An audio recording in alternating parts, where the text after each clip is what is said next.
Hujambo msikilizaji na mtazamaji wangu mahali popote ulipo. Good morning, good evening, good afternoon. Na huyu ni Evangelist Peter Maina. Nashukuru kwa sababu ya neema ya Mungu ya kwamba ninaweza nikazungumza nawe mahali uliko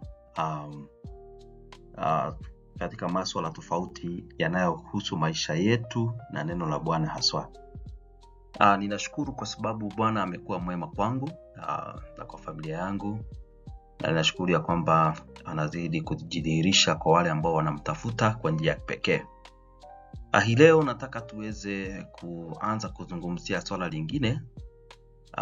Kama unavyoweza kutazama kwenye screen yako ni ya kwamba tunataka tuzungumzie kuhusu the affordable housing. Na affordable housing si jambo ambalo ni ngeni kwa haswa wale ambao wako Kenya. Ni mpango wa serikali kujenga manyumba ya pamoja na kuweka watu kwa pamoja. Hayo ndio mambo ambayo tungetaka kuzungumzia, na sio swala la kisiasa. Ni swala ambalo ninafikiria tunahitaji kutafuta ushauri kutoka kwa neno la Bwana, na maswali kadha wa kadha ambao tunaweza tukajiuliza. Je, ni vizuri tuweze kuingizwa kwenye mpango huo kama watu wa Mungu? Je, ni vizuri tuweze kununua manyumba hayo kama jinsi ambavyo inavyosemekana na serikali na kadhalika na kadhalika? Hayo ndio mambo ambayo tungetaka kuzungumza. Kwa hivyo nitaomba kisha tuweze kuzungumza na Mwenyezi Mungu aweze kutubariki. Baba, katika Kristo, neema yako itufunike, tuongoze sasa katika yale ambayo tungetaka kuzungumzia. Bwana, tunaomba kwamba uzidi kuwa pamoja nasi, watu wako walinde mahali popote walipo uweze kuwabariki.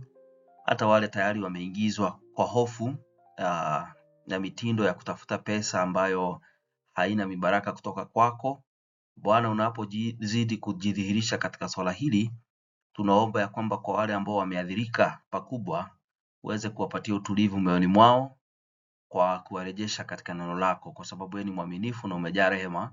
Tunaomba uzidi kuwa rehema na uzidi kulifunika kanisa lako, na chochote ambacho si kitakatifu Bwana, ambacho kinazidi kuingizwa katika nyumba yako Bwana, kiondoe. Kuwa pamoja nasi tunapozungumzia swala hili. Bariki mawazo yetu katika Kristo naomba na kuamini. Amina. So the question we are asking today, is it the plan of God? What does the word of God say about people being hoarded together in apartments? Katika swala hili ambalo tunasema ni affordable housing. Je, ni vizuri? Hayo ndio maswali ambayo tungetaka kuuliza. So karibu sana. Hebu without having preconceived ideas, na ukaribisha katika discussion ama katika fundisho fupi sasa. Now, nitaanza kwa kusoma kitabu hiki ambacho kinaitwa Education, page 190, paragraph 2. Now, katika Education, page 190, paragraph 2, hii ni quotation ambayo inatueleza jinsi ambavyo ama mambo ambayo tunastahili kutafuta tunapokuwa tunasoma neno la Bwana. Tunaambiwa the Bible student should learn to view the word as a whole and see the relation of its parts. He should gain a knowledge of its grand central theme. So tunaambiwa ya kwamba yeyote ambaye angetaka kusoma neno hili la Mungu, of course, yule ambaye ni Mkristo, mfuasi wa Kristo, hasa katika kipindi hiki cha mwisho, ni vizuri mambo yote yanayohusu imani na mtindo wa maisha tutoe mafundisho hayo katika neno la Bwana, ama katika Biblia. Na tunaambiwa ya kwamba ili tuweze kufaulu, kupendezwa na kufurahishwa na kubarikiwa na neno hili, ni vizuri tuliangalie neno la Bwana kwa pamoja. Unaposoma kitabu cha Genesis, uruke Isaya, ufike mpaka Revelation, ni vizuri ukitaka kubarikiwa uunganishe, uweze kufahamu ya kwamba hiki ni kitabu kimoja, na tena kitabu hiki kiko na grand central theme. Okay, kina lengo. Kitabu hiki kinapoandikwa kwetu kuna lengo. So lengo hilo lazima tuweze kulifahamu, na lengo hili liko na baadhi ya mambo kadha ndani yake. So number 1, lazima unaposoma neno la Mungu uweze kujiuliza, what was God's original purpose for the world, of the rise of the great controversy and the work of redemption. Mambo matatu. Mpango wa Mungu tangu mwanzo kwa mwanadamu ulikuwa ni upi? jinsi ambavyo pambano kuu ilizuka na tena katika maisha huyu mwanadamu aliyeumbwa na mpango wa Mungu wa kumkomboa huyu mwanadamu. So mambo hayo matatu, that is the grand central theme ya Bible ama neno la Bwana. So tunaposoma ama anytime you study any subject, biblical subject, any doctrine, it is good that you look at the grand central theme of the Bible, especially God's original purpose of the world, the rise of the great controversy, and the plan of redemption, ama the work of redemption through Jesus. So those are the three aspects that we need to look at anytime that we come to study the Word of God, anytime that we want to study the Bible. And therefore, as we approach this issue of the affordable housing, so we are going to look at God's original plan when He created human beings long time ago. So what was God's original plan? Okay, as far as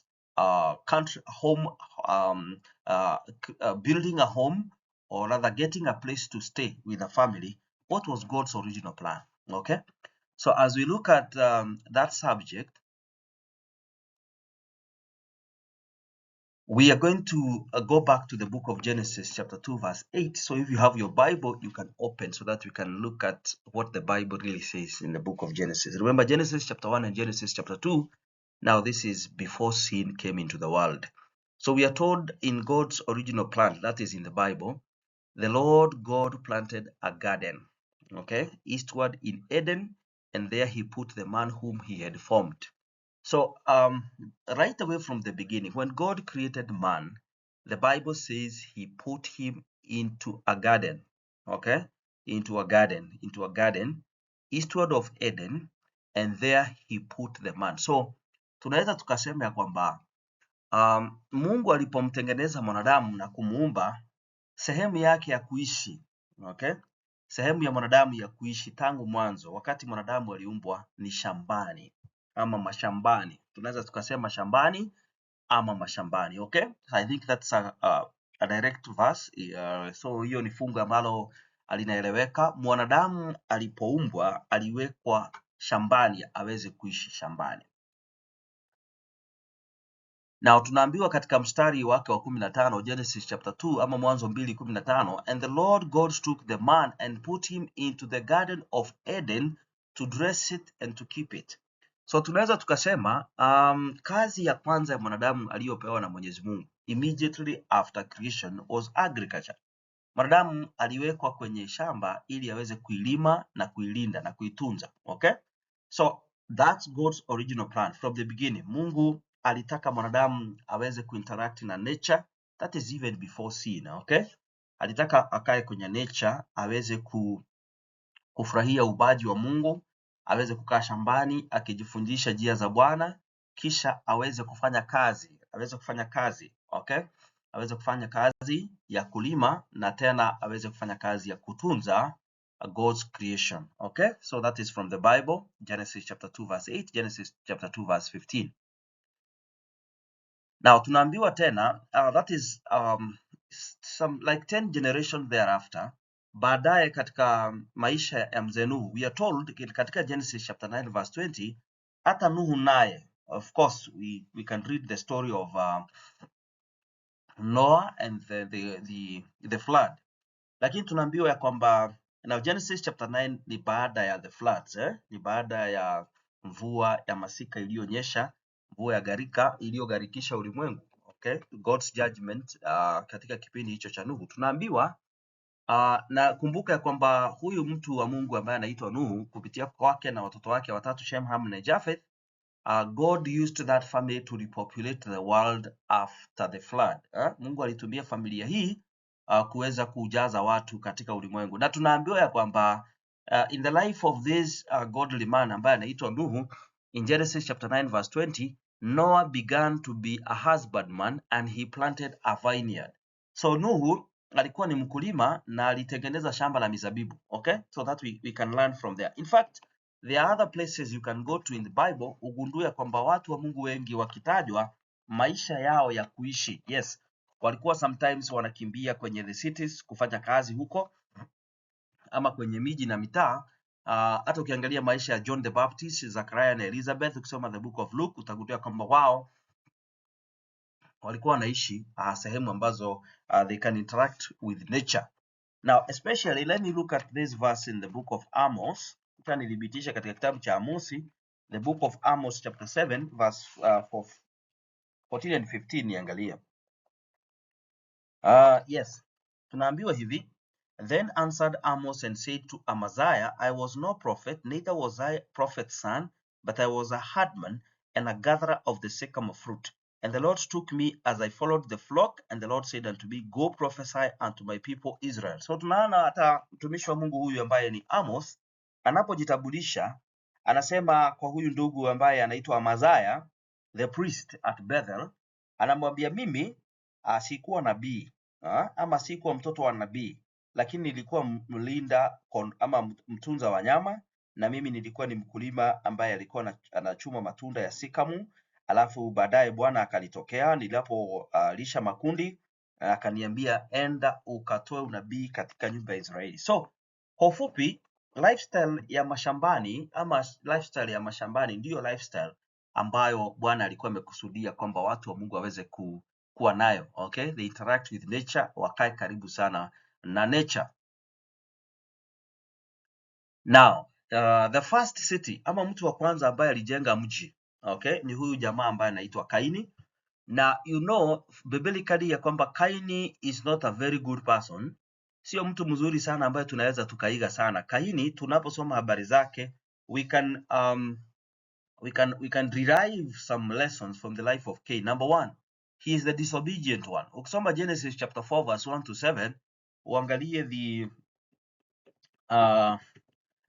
the comparison between Abel and his brother Cain, utagundua kwamba Kaini, in fact Kaini ukisoma habari zake yeye alikuwa mkulima, lakini Mungu anapoitisha kwamba waweze kutoa dhabihu, yeye anajipiga kifua. Okay, he did not recognize the need of a savior. He did not see the sinfulness of his life, kwa sababu baba yake Adam walikuwa wamefundishwa jinsi ambavyo wanaweza wakapata upatanisho na Mungu, na ni through sacrifices. Akasema kwamba kafara ni kafara, akaleta mamboga na matunda na kadhalika na kadhalika. Okay, so the Bible says in Genesis chapter 4 verse 1 to 7 is the disobedient one. Okay, kando na hayo, if you go to the book of 1 John chapter 3 verse 12, ukisoma kitabu cha Yohana wa kwanza 3 mstari wake wa 12, you realize that huyu jamaa anapotajwa, let me read for you the Bible, this verse in the Bible. 1 John chapter 3 verse 12, the Bible says, not as Cain, who was of the wicked one, and slew his brother, wherefore slew he him, because his own works were evil and his brother's righteous. So fungu hili linasema 1 John 3:12 ya kwamba Kaini huyu alikuwa wa yule mwovu. Number 2, matendo yake yalikuwa maovu na yeye alikuwa muuaji. So the first person, ama it is from the life of this jamaa ambaye anaitwa Cain ya kwamba tunapata life in the cities. Yeye ndiye alikuwa kwanza kujenga mji, okay, kukusanya mawe na kujenga mji.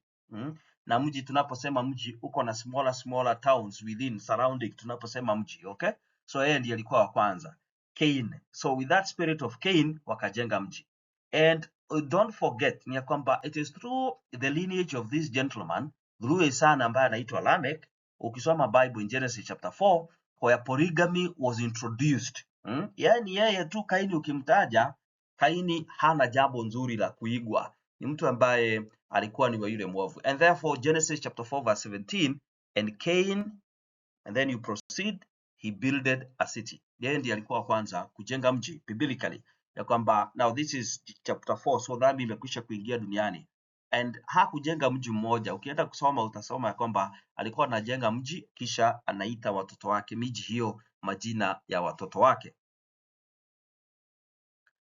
Now, if you go to Genesis now chapter 10 verse 8 through 12, now hiki ni kizazi cha Nuhu, that is after tuliona Genesis chapter 9, Nuhu yeye alikuwa anakaa mashambani, and now in Genesis chapter 10 verse 8 to 12 kuna huyu kijana. Remember Noah alikuwa na vijana watatu, Ham, Shem and Japheth. If you read Genesis chapter 10 verse 1, watoto hao wao ni watatu. And then you read the story of Ham, yule aliyeona uchi wa baba yake, alafu akalaaniwa hadi kizazi cha 4. Na tunaambiwa ya kwamba if you read Genesis chapter 10 verse 6, Ham kijana wake mmoja aliyezaa alikuwa anaitwa Kushi, and then Genesis chapter 10 verse 8, Kushi ndiye alimzaa Nimrod. So in that lineage Nimrod naye akawa mwidaji, a great hunter, na watoto wake wakawa great hunters katika ulimwengu. And now we are told ya kwamba this guy called nimemhitaji Nimrod, he built cities. Yeye alijenga miji tofauti tofauti, okay? Alijenga mji wa Babeli haswa, na huu mji wa Babeli ama mahali ambapo tunaita Babeli, palikuwa na miji mingi kando kando, mmoja ikiwa Nineveh, and the city of Rehoboth, Rezen, bla bla bla bla, na tunaambiwa kwamba it was a very great city kwa sababu ilikuwa na miji ambayo imeizunguka. So now Cain, and then sasa city, ukitaja city unataja Ham. Huko tulitaja Genesis chapter 4 verse 17, Cain and the lineage of Cain, na sasa hapa tumepata Ham. Na Ham hakuwa kijana mzuri sana. If you study the Bible, you are a Bible student, utastudy kitu ambacho kinaitwa the vileness of Ham. Hakuwa mtu mzuri sana. So tunazidi kuuliza, is it in the plan of God ya kwamba watu waweze kutoka mashambani waende mijini? Okay? Je, ni mpango wa Mungu watu wa clustered mahali pamoja, ama mpango wa Mungu ulikuwa upi tangu mwanzo? Kumbuka tumesoma Genesis chapter 2 verse 8 to verse 8 and 15, tukagundua kwamba Mungu alipomuumba mwanadamu alimweka shambani. So tunaposonga Genesis chapter 11 verse 4, remember bado ni the Tower of Babel. Tower of Babel, lineage of Ham, walijenga mji. Na ukisoma verse 4, go home and study Genesis chapter 11 yote nzima, sio mambo mazuri sana ya kumcha Bwana yaliyokuwa yanaendelea huko. In fact, wanasema hivi, they said, go and let us build us a city and a tower whose top may reach the heavens. Okay? Walitaka kujenga manyumba marefu, the skyscrapers, okay? Hata ukienda kwenye miji sasa, mamiji watu wanashindana ni nani aliyejenga nyumba mrefu kuliko mwingine. Now, ilifanyika long time ago. Na hawa wana wa what? Wale wa Genesis chapter 11, okay, Babylon. Tunaposema Babylon sio jambo nzuri sana tunalizungumzia. Tunazungumzia kuhusu confusion, disobedience, arrogance katika mambo ya Mungu. Wanasema let us build ourselves a city. For what reason? Now, walijenga mji ili, verse 4 inasema bado, let us make a name lest we be scattered abroad upon the face of the whole earth. Number one, kuna sababu mbili ambazo zitafanya tujenge mji, tukae pamoja. Number one, ili tusitapakae, tusije tukatawanyika, tukakaa ulimwengu mzima, alafu tujitengenezee jina. We want to make ourselves a good name, ya kwamba sisi we are the best katika kutengeneza majumba marefu. Even the countries bado katika miundo misingi watu bado wanashindana, okay? And if you go to Genesis chapter 11 verse 5, utagundua kwamba the Lord came down to see the city and the tower which the children of men built. Na tutadiscuss mambo hayo in another episode ama katika swala hili. Kumbuka tunauliza, is it God's plan? Je, sisi kama watu wa Mungu, watu ambao wanaelewa siku ambazo tunaishi, is it good kuingia katika manyumba ya mahali ambapo watu wamewekwa kwa pamoja? Na huenda ikawa utasikiza video hii ukiwa katika sehemu kama hiyo. Nao ninaomba ya kwamba uombe Mungu akuzungumzie, na utakuja kugundua in other episodes ya kwamba the more people move from the countryside wakienda mijini, the more life is becoming difficult. Tutazungumzia in another episode, tukizungumzia the benefits of not buying the affordable houses ambazo zina watu wanaambiwa kuhusu. Tutazungumza kuhusu madeni, jinsi ambavyo tunastahili kuepuka madeni, jinsi ambavyo tunastahili kutosheka katika hali tuliyonayo. Tutazungumzia kuhusu magonjwa, tutazungumzia kuhusu the economy, tutazungumzia kuhusu dependence ya kununua na kuuza. Mambo haya yote tutaweza kuyaangalia. So kwa pamoja, the benefits ya kununua shamba badala ya kununua nyumba, afadhali ununue shamba mahali pazuri ambapo unaweza angalau kalima kitunguu. So tutazungumzia mambo haya. So these guys, when they are building a city and a tower, na wanapandisha, wanasema wanataka kilele chake kifike mbinguni. Number one, wanataka kujipiga kifua, pride and prosperity. Wanataka kujitengenezea jina, alafu hawataki kusambaa. If you look at the country Kenya, mimi naongea from land surveying and mapping point of view, utagundua kwamba mashamba ambayo watu wanang'ang'ania, okay, like hata ukijaribu kuangalia mahali ambapo mashamba yanakatakatwa sana, plots kidogo kidogo, there's a lot of business going on ya pesa. Eventually at the end of the day watu wana cluster mahali pamoja, na kuna dunia ingine pana. Like in Kenya ukizunguka utakuta kwamba the land in Kenya is vast and iko empty. Ukiamua kwenda hii njia ya Nyeri, uelekee huko Laikipia, uelekee upande huu wa Nakuru, tena uelekee upande ule mwingine wa Kibwezi, ukiteremka Mombasa, Oloitoktok, Narok, hata huku Embu utakuta shamba nyingi tu ziko. Ukienda Nyandarua County, yani mashamba yapo, lakini people are being clustered katika towns and cities. Eventually tutakuja kugundua kwamba life is becoming more difficult. Watu wanajaribu kusema how do we now manage the transport system, how do we manage watu wamekuwa wengi, and you can bear witness wakati wa COVID what really happened to those who were in the cities. Wakati wa maandamano na uchaguzi na taharuki hizo za uchaguzi, what really happens. So by all means, mpango wa Mungu ulikuwa ya kwamba watu wasikae mahali pamoja. Mungu alitaka watu ambaye, lakini these guys wanakuwa disobedient, unasema we are not going to scatter, wacha tukae mahali pamoja. So they came together and started building a tower. That's what we call the Tower of Babylon, ama Tower of Babel. So should we buy the houses? Hiyo ndio swali ambalo tunauliza. In the book Adventist Home, page 135, paragraph 3. Adventist Home 135, paragraph 3, tunaambiwa it was not God's purpose. Kumbuka tunaangalia the grand central theme of the Bible. Tulisema kwamba what was God's plan? The original plan, the rise of the great controversy, and of course the plan of redemption. So what hii inaturudisha to the first aspect ya the grand central theme of the word of God, ya kwamba it was not God's purpose that people should be crowded into cities, huddled together in terraces and tenements. So tunaposema terraces ni hizo ground floor. So ukienda kwa manyumba utapata watu ya kwamba mimi naishi na floor number 1, room number 3, hivyo zinaenda hivyo, zimejaa kila mahali. In the small cities, the towns, the cities, watu wako hivyo. So haukuwa mpango wa Mungu watu waishi. Remember, we are talking of kuishi. Why you have your children there and everybody. Mungu anasema, the Adventist home, ya kwamba it was not God's purpose ya kwamba watu waweze kuishi in the cities, huddled together in terraces and tenements. Wale watu wako Eastlands, Nairobi for example, ukienda huko hewa si nzuri sana. When it rains, kuna a lot of havoc katika masuala ya mazingira na kadhalika. Life there is not so good. Kuna magonjwa yanalipuka ovyo ovyo, kuna uhalifu na kadhalika, and so on and so forth. So haukuwa mpango wa Mungu. Mungu tangu mwanzo alitaka watu waweze kukaa mbali. Wanaenda kufanya kazi mjini, lakini they retreat back. Wanarudi. Omba Mungu akushauri na akufungulie njia. Wanarudi. Na tutakuja kuzungumzia haswa tunapozungumzia kulea watoto, jinsi ambavyo itakuwa ngumu haswa katika kipindi hiki kulea watoto near towns. Okay, tutaangalia maisha ya mzee Lot. So it was not God's purpose, original plan, ya kwamba watu waweze kuishi mijini, na hakupanga ya kwamba watu wakuwe huddled together in terraces and tenements.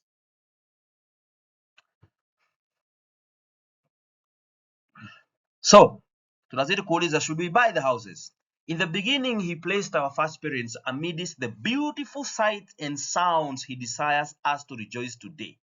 Yani Mungu tangu mwanzo aliweka wazazi wetu katika sehemu ambazo ziko na beautiful sights. Na beautiful sights tunapozungumza wapendwa, ni mahali ambapo you interact with nature. Your eyes behold the sun, your eyes behold the trees, your eyes behold the creatures. Yani Mungu alitaka watu wa interact na nature, lakini ukienda katika mijini watu wamefukua, wamekatakata nature, miti, wamefukuza wanyama na kadhalika, alafu wametoa mawe huku chini, wamepandisha juu. Sasa watu wanaingia huko. So hakuna hewa nzuri, hakuna huko sasa, and that's why tutakuja kuzungumzia kwamba life in the city is very artificial. Kila kitu ni artificial. Chakula ni artificial, maisha ni artificial. Wengine hata unapata wanashindana, kuna mashindano katika hiyo plot ya kwamba alitembea kwa nyumba ya mtu akapata fridge, hawana pesa, ameenda kwa chama amekopa. Yani life in the city so confused and very artificial. Okay? Chakula ni very artificial. Kupata chakula kizuri cha kukula ni ngumu sana. Okay? And then tutakuja kugundua kwamba even watu wakiwa mijini, wale wako mashambani wanatumia njia za ukulima ambazo hazifai kwa sababu they need money.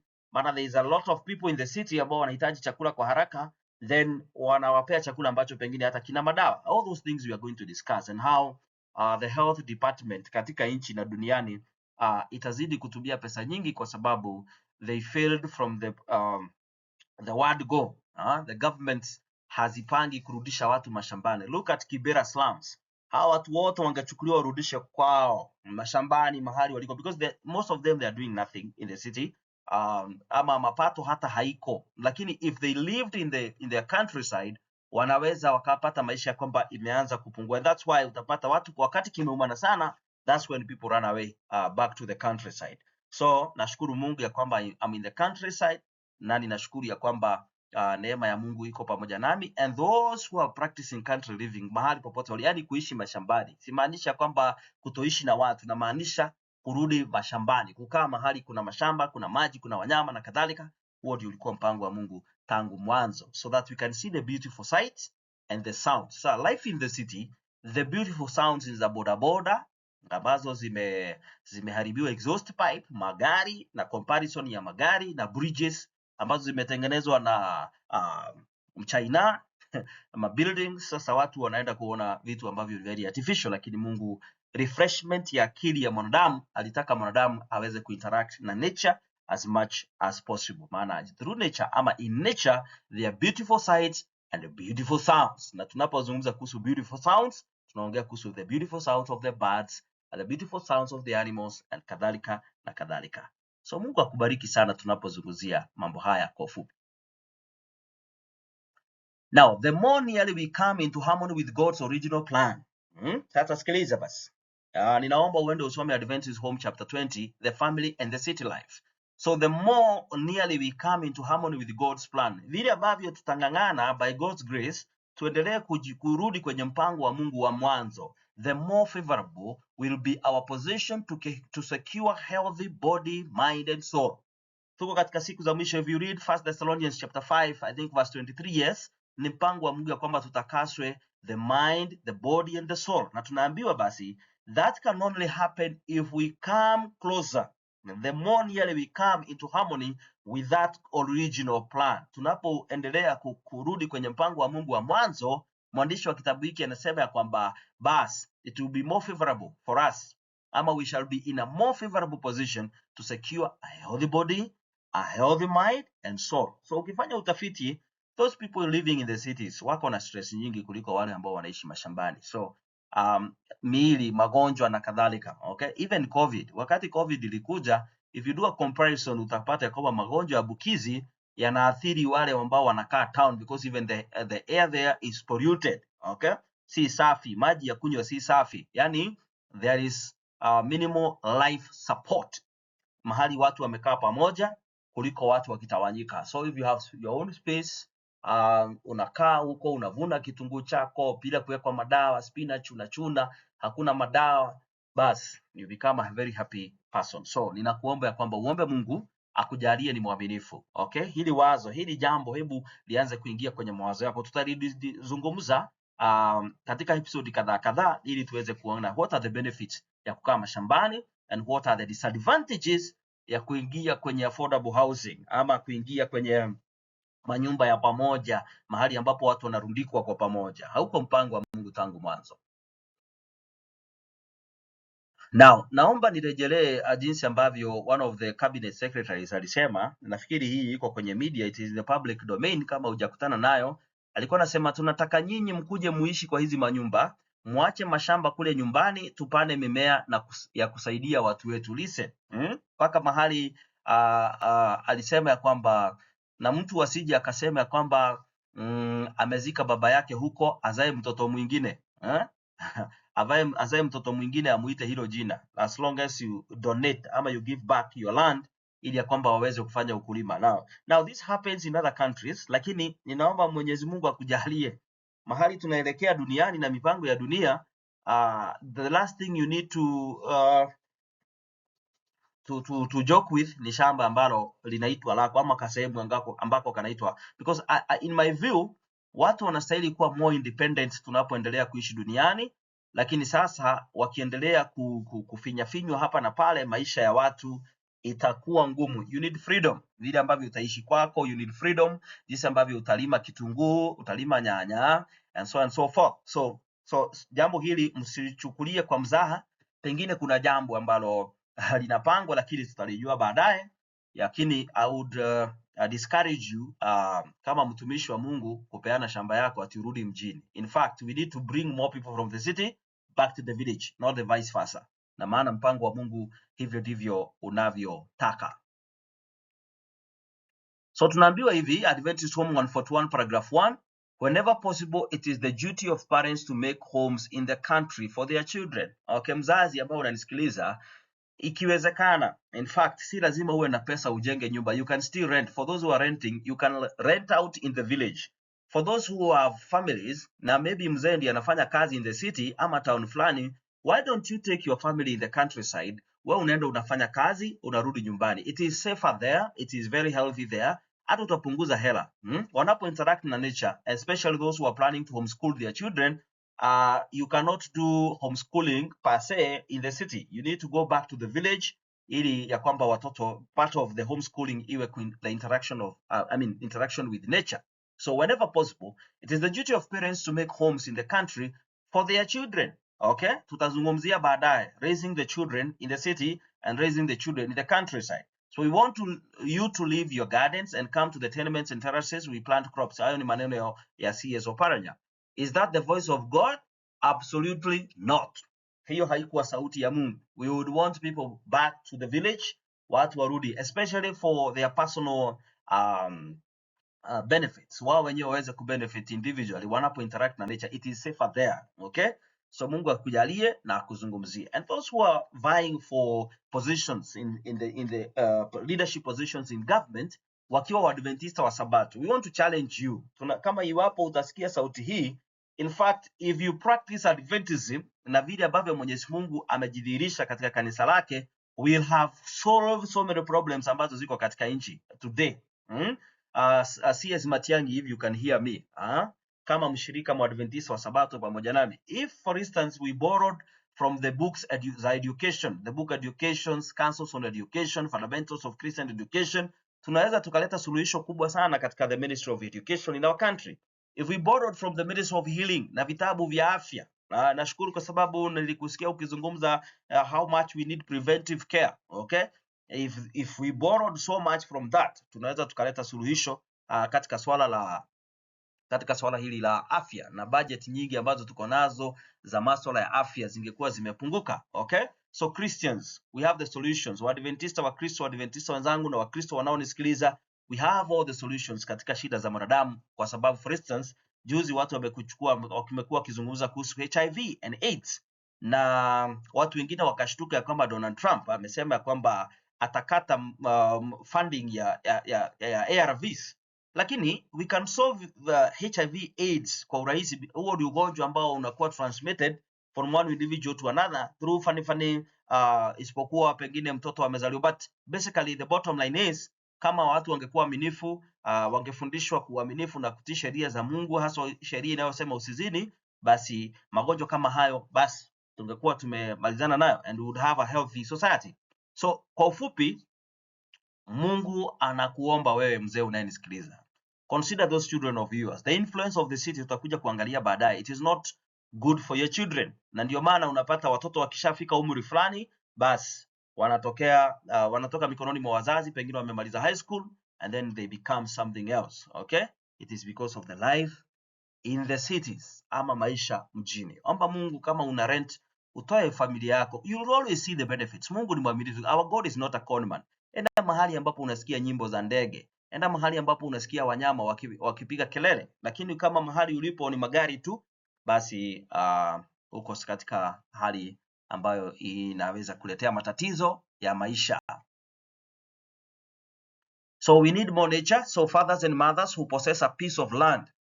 Wewe ukiwa na kasehemu, na by the way hapa tutakuja kuzungumza kuhusu speculation in real estate, kwa sababu hapa kuna mtego mwingine ule mwovu. Sometimes watu wanauziwa mashamba ambayo they cannot do anything with it. Plots, wengine wanapelekwa sijui Malindi, wengine wanapelekwa wapi. Hapa tutakuja kuzungumzia, as you are planning to buy land, what should you consider? Ni nini? Kama surveyor nitakushauri, na zaidi sana katika neno la Bwana nitazidi kukushauri. So we need more nature. So fathers and mothers who possess a piece of land and a comfortable home are kings and queens. So yule ako na kashamba mahali ama ako shambani, sasa yeye maandiko ama spiritual prophecy inapomwangalia inasema is a king and a queen. Do you want to be a king or a queen? Tumuombe Bwana ya kwamba akusaidie. Hata kama it is renting out, kindly rent out in the countryside, maana wewe utaitwa mfalme na mke wako ataitwa malkia ama mfalme wa kike, malkia. Okay, that's a very wonderful quotation. You can rent out a place with some garden. Yes, si lazima uwe na mapesa mingi ya kujenga. Kama hali yako ni ya renting, why don't you rent the countryside? Hayo uliweke kwenye mawazo na utakuja kugundua mibaraka yake baadaye. So the things of nature are the Lord's silent ministers given to us to teach us spiritual truths.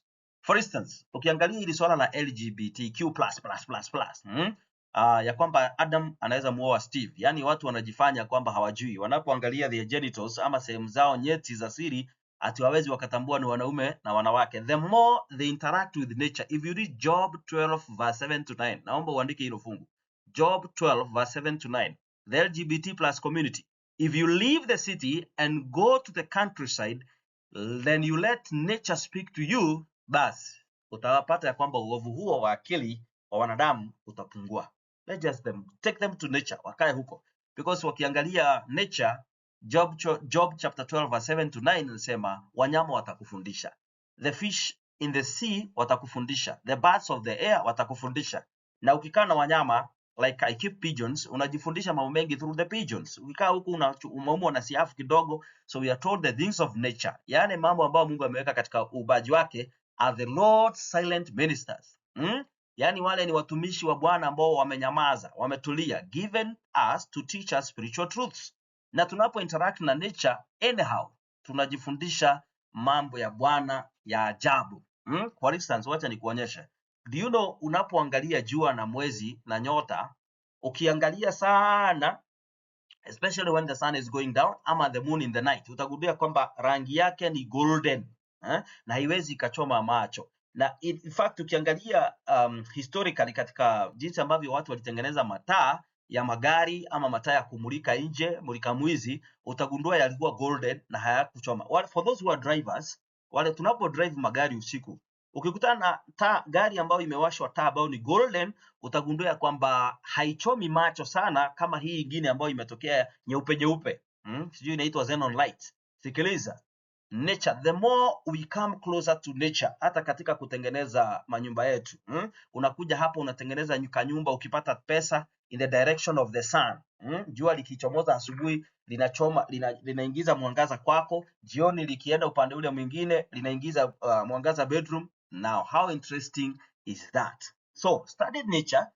Now, study the Adventist Home, chapter 21, the advantages of the country. Adventist Home, chapter 21, the advantage of the country. So, these things of nature are the Lord's silent ministers given us to teach us spiritual truths.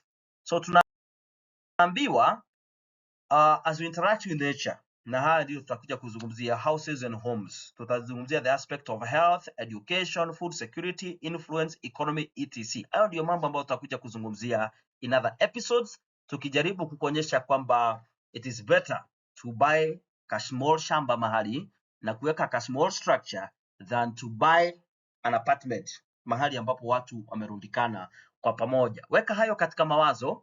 Huu ni utangulizi ama this is a foundational presentation ya yale ambayo tutakuja kuzungumzia hatimaye, na Mungu ni mwaminifu, atakubariki. So lastly, the advantages of not buying the terraces and tenements. We meet in the next episode, na Mungu unajua kwamba atatubariki tunapozungumzia masuala hayo. Nashukuru Mungu kwa sababu the COVID ilipokuja 2020, by God's grace nilikuwa nimetoka mjini Nairobi, Gashie, na nikawa niko Kirinyaga mahali tu, nimerent kanyumba mahali, nikapata mtu. I think I'll put those pictures in the next episode, kukuonyesha jinsi ambavyo Mungu alituhudumia kama familia. We were young family, tulikuwa tumeoa tu, lakini baadaye COVID ilipokuja, Mungu alitujalia kwa sababu we able to have enough food kwa kalitru shamba ambako tulipewa na mahali tulikuwa tumerenti nyumba. So therefore there are benefits when we live in the countryside. So tunauliza hivi, is it God's plan ya kwamba tuweze kununua manyumba mahali ambapo yamejengwa yakipanda in a community of watu wamewekwa pamoja? Absolutely no.